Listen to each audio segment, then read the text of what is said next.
Well, hello and welcome. My name is Jim Newland. I'm a historian and planner with California State Parks and the Crystal Cove Historic District Restoration Manager. And I'm here at a very special place to tell you a little specific story about Crystal Cove and its relationship to the motion picture industry and how that helped frame the historic landscape that's here at Crystal Cove that you all enjoy today. So if you don't know anything about this, I think you're going to be surprised in many ways and how integrated the movie industry and its the folks who were involved here early on in Crystal Cove and how that sort of framed everything that came to follow. We've got a lot of interesting history to connect you with Crystal Cove and the movies. We even have a little bit of mythology that goes with that, and we're going to try to explain a little of that for you so that you understand a little bit more of this really interesting and unique story specific to Crystal Cove Historic District here at Crystal Cove State Park. So, one of the key interpretive messages we always want to remind people is that motion pictures really did have a significant influence on this historic landscape of Crystal Cove. People are asking, why did it have this tropical feel? What was that all about? And it's actually tied into some of the folks who were the first managers and residents here who took on the cottages in the 20s and 30s and how that sort of built out. And then some of the interesting filming that's been done here both before it was a state park and even a little bit after it was a state park. So we're going to talk a little bit about that for you today and give you some of that context. And certainly adding to that theme is just to know that select films have really provided some of the most memorable moments in Cove history and often provide us a really unique glimpse into the evolution of this place as it turns out today that everybody comes to enjoy and wonders how does it get to that point. And as we get through this story, you're going to hear a little bit more about that. And now there's a few of these films are actually pretty notable, and some are not so notable, as we'll talk about. But there are all these feature films that have been made here, and some of them are not as feature. Some of them are maybe a little more B films, if you know what that means. That weren't this high budget, but certainly things that all sort of add to the history and the lore here at Crystal Cove.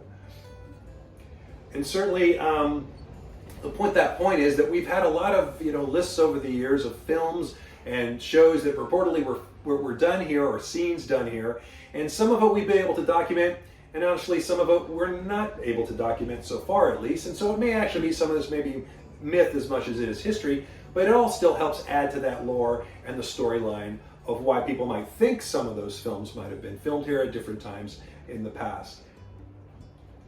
Now, like I said, this sort of ties into that early 20s, history of Crystal Cove. In 1925 is when the public was first allowed to sort of come out here and use it. But once the state highway had gotten at least to Los Trancos Creek, and by the next year it would be all the way to Laguna Beach, so people could get out here to Crystal Cove and Los Trancos Canyon. And really that key was that as we see those first folks who came out, built the first sort of cabins and cottages, often did a lot of work to sort of make them look tropical and all that, and that really owes to these early movie making folks. All right, so when we think about Crystal Cove and its origins in the 1920s and its sort of tropical origins, this really owes a lot to those early movie makers and the folks involved in the industry who saw Crystal Cove as this opportunity to create and recreate sort of a South Sea tropical set that folks could come and use as a film location, which was, of course, one of the major industries in the 1920s. Southern California was the burgeoning movie industry. And that sort of ties in that the first manager of the Cove for the Irvine Company was a guy named E. Roy Davidson. And he actually worked in the film industry, both as a location scout and later moved into special effects and other production parts of movie industry in the 1930s. In fact, eventually getting nominated for Academy Awards and other things. But for those first few years, he was the guy who sort of came in, saw the opportunity, and sort of helped motivate and push a lot of the early folks who built tent cabins and extended them all to plant tropical trees and plants around them, to put palm fronds and other sort of decor to make it feel like a tropical South Sea setting that he hoped would therefore provide a little additional revenue for his concession here to be able to rent the place out to movie makers. And in fact, that's what it was often used for when it was in that period. And he would go on to an extremely like I said, successful career as a special effects director in the 1930s and early 1940s. And some films that, as you see on the screen there, are ones you may have heard of, including big ones like The Big Sleep, White Heat, and some of those other films from the 1940s. So as you look at the photographs, especially a lot of them of that 30s and 20s and 30s period of Crystal Cove, you'll see this tropical landscape that was created much to support that idea of this as a film location site. While at the same time, of course, it was growing in popularity as a place for summer recreation and beach recreation. So certainly when you look at these historic photographs, you can see the frond-covered cottages and all that. That was really influenced by Davidson and his movie partners who were trying to make some advantage of this site here on the coast. Now, if we look at some of those first films and we look at some of the pioneers in the silent film industry who came to Crystal Cove, you'll see some names that you might recognize, like extremely famous folks like Lon Chaney, Gary Cooper in one of his very first movies. It was silent, it was how early he started, or Barrymore, Swanson. Those are some, Carmel Myers, who was a really popular bit player in the 20s. Those kind of folks were part of some of these films.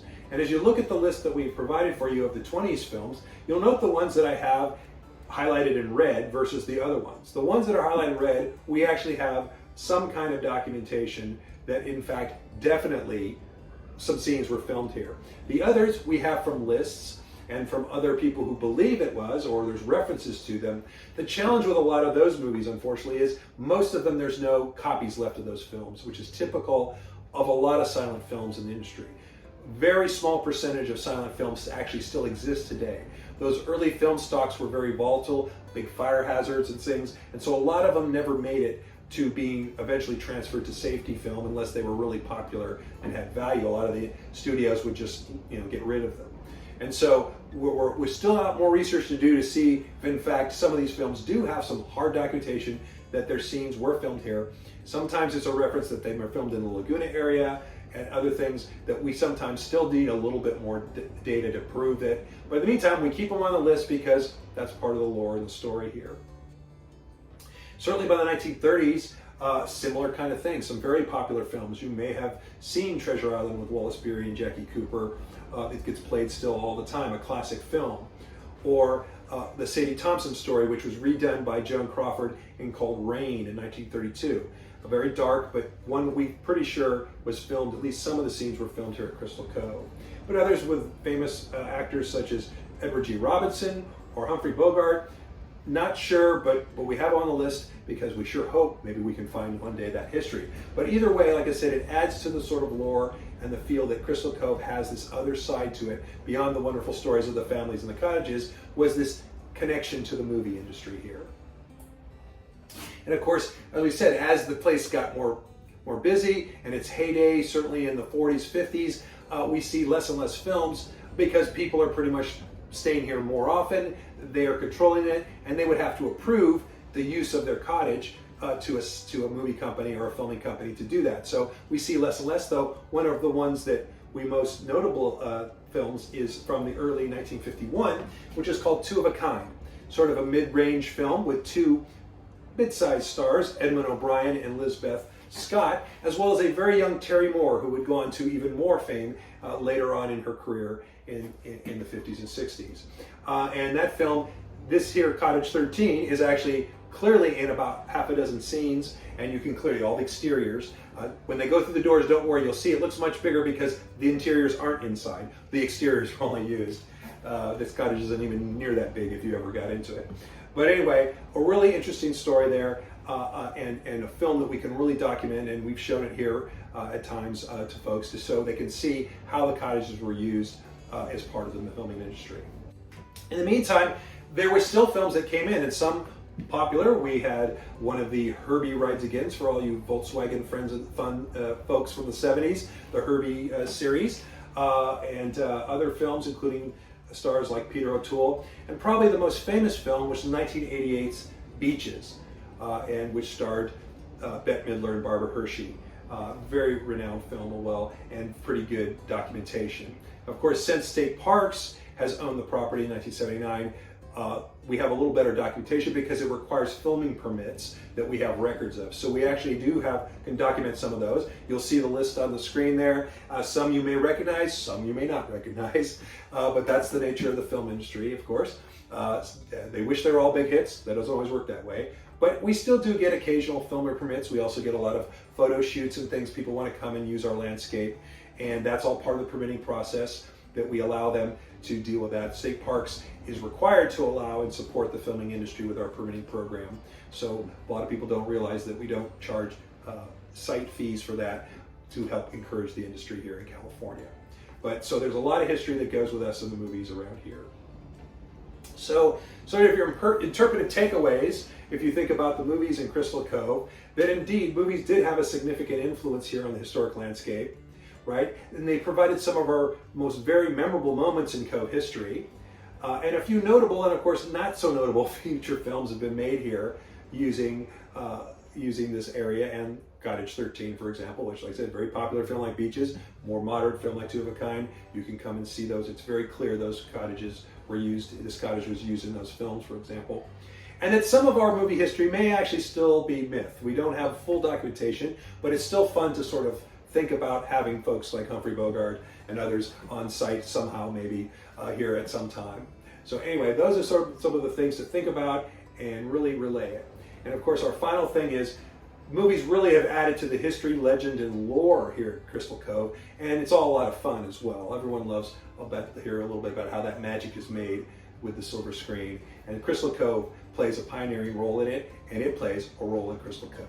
And so we really appreciate all your interest in that, and hope you can come by and help us out in Cottage 13, or visit it when you get a chance, and learn a little more about the movie history at Crystal Cove. Thank you.